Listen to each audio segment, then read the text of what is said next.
I got broads in Atlanta. Just took the lean in the family. Credit cards and the scammers. Thank you. Dr. Ford, we've talked about the day and the night that you've described in the summer of 1982, and thank you for being willing to do that. I know it's difficult. I'd like to shift gears and discuss the last several months. Okay. In your statement, you said that on July 6th, you had a, quote, sense of urgency to relay the information to the Senate and the President. Did you contact either the Senate or the President on or before July 6th? No, I did not. I did not know how to do that. Okay. Prior to July 6th, had you spoken to any member of Congress, and when I say Congress, I mean the Senate or the House of Representatives, or any congressional staff members about your allegations? No. Why did you contact the Washington Post then on July 6th? So I was panicking because I knew the timeline was short for the decision, and people were giving me advice on the beach, people who don't know about the processes, but they were giving me advice. And many people told me, you need to hire a lawyer. And I didn't do that. I didn't understand why I would need a lawyer. Somebody said, call the New York Times, call the Washington Post, put in an anonymous tip, go to your congressperson. And when I weighed those options, I felt like the best option was to try to do the civic route, which is to go to my congressperson, who happens to be Anna Eshoo. So I called her office, and I also put in the anonymous tip to the Washington Post, and unfortunately, neither got back to me before the selection of the nominee. You testified that Congresswoman Eshoo's office contacted you on July 9th. Is that right? They contacted me the date that the nominee was announced, so that seems likely. Had you talked about your allegations with anyone in her office before the date of July 9th? I told the receptionist on the phone. Okay.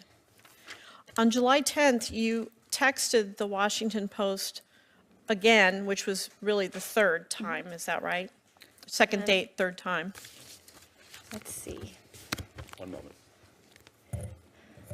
Correct. And you texted, been advised to contact senators or New York Times, haven't heard back from Washington Post.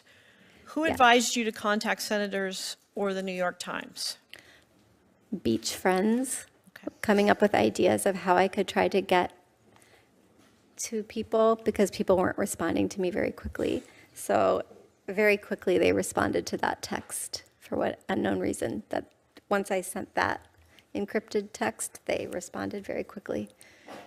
Did you contact the New York Times? No. Okay, why not?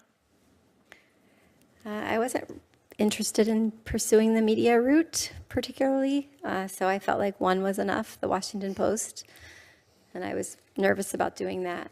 My preference was to talk with my congressperson. Okay. The Washington Post texted back that someone would get you in touch with a reporter. Did you subsequently talk to a reporter with the Washington Post? Yes, under the encrypted app and off the record. Okay. Who was that reporter? Emma Brown. Okay. The person who ultimately wrote the story on September 16th? Correct. Okay. Did you talk to any member of Congress, and again, remember, Congress includes the Senate or the House of Representatives, or any congressional staff members about your allegations between July 10th and July 30th, which was the date of your letter to Senator Feinstein? Yes, I met with Congresswoman Eshoo's staff, and I think that's July 18th on the Wednesday, and then on the Friday I met with the Congresswoman herself.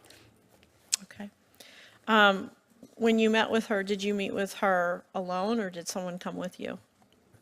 I was alone. She had a staff person. Okay. What did you talk about with Congresswoman Eshoo and her staff on July 18th and the 20th? I described the night of the incident, and we spent time speaking about that. And I asked her what my options were in terms of going forward and how to get that information relayed forward.